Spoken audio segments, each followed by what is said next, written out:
morning, everyone. Not a video I wanted to make tonight, actually. My wife gets home from work and she says, "Oh my God, my car tried to kill me tonight." She's not normally prone to exaggerating. So I said, "How did the car try to kill you?"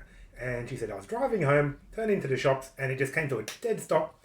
Thank God there was no one behind me because there would have been a huge accident otherwise." Anyway, dashcam footage. Let's have a look at that.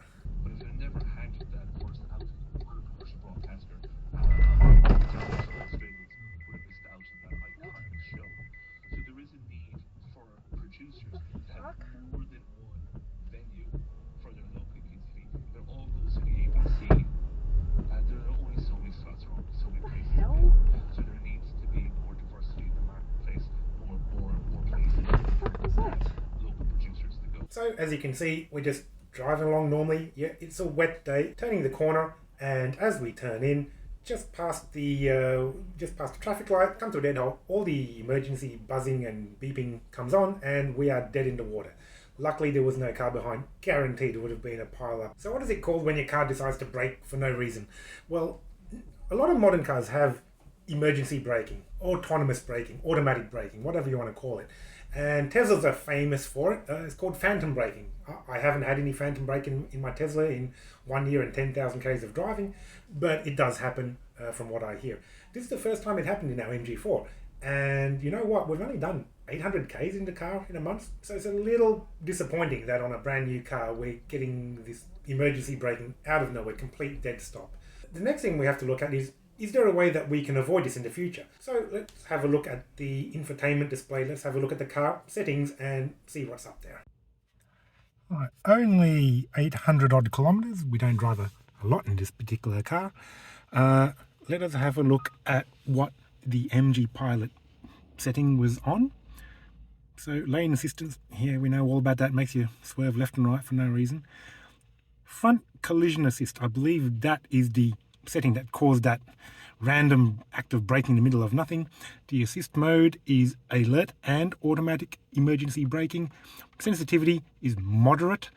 That's just how the car was when we got the car delivered. We haven't made any changes to that. Not entirely happy with how that emergency braking situation was. We could have alert only or emergency braking as well. We might make the sensitivity a bit lower. Hopefully that random braking won't happen again. Now, big problem here is that I put the setting to low sensitivity. I got out of the car, I locked it, I unlocked it, got back in the car, and guess what? It's been reverted back to medium setting or whatever. This is one of the big problems, really. The car doesn't remember a lot of the settings that you put into it. One of them, of course, is the one pedal driving, which is a fantastic feature when you enable it by pushing 1, 2, 3 buttons every time you get in the car, because it doesn't remember it. My Tesla, well, I hate to bang on about how the Tesla does it automatically, but it does, and it works really well, and it should be able to be saved in settings without it being forgotten. Anyway, getting back to the main problem here, phantom braking could have caused a major accident, and this is a safety feature. It's meant to prevent accidents, it's not meant to cause them. And I can pretty much guarantee you, one day, maybe soon, it will actually cause an accident from what is meant to be a safety feature. Now, the MG4 is not a brand new car, it's been in Europe for a year or so now, but it is relatively new to Australia. Maybe there's a bit of fine-tuning involved. And, you know, as part of the fine-tuning, you can then update the software. Well, you would be able to if there was over-the-air updates.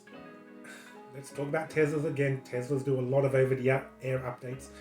I've been getting one probably monthly since I've had the car. I mean, we can look at what the update list is like, and it's quite impressive. Every time it updates, generally the car gets a lot better, or at least not any worse, and hopefully they can cure things like this phantom braking, which happened to us today.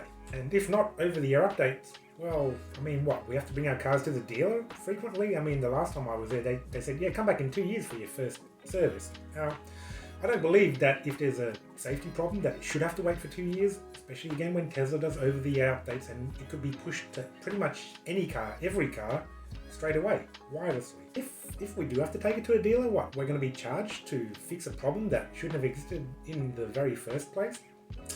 I don't know. It seems like a waste of my time and the dealer's time and everyone's time when you could do over-the-air updates. BYD do it. Tesla do it. Not sure about Polestar and the rest, but really, electric cars, all of them should do it, and I don't see why it can't be done. There certainly is a connection to the car, or we could plug it in wirelessly.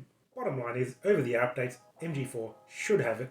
If not for the safety features, really, then for what? What else should you do? Well, you should definitely have front and rear dash cam. This footage was captured on the dash cam that I installed a couple of weeks ago.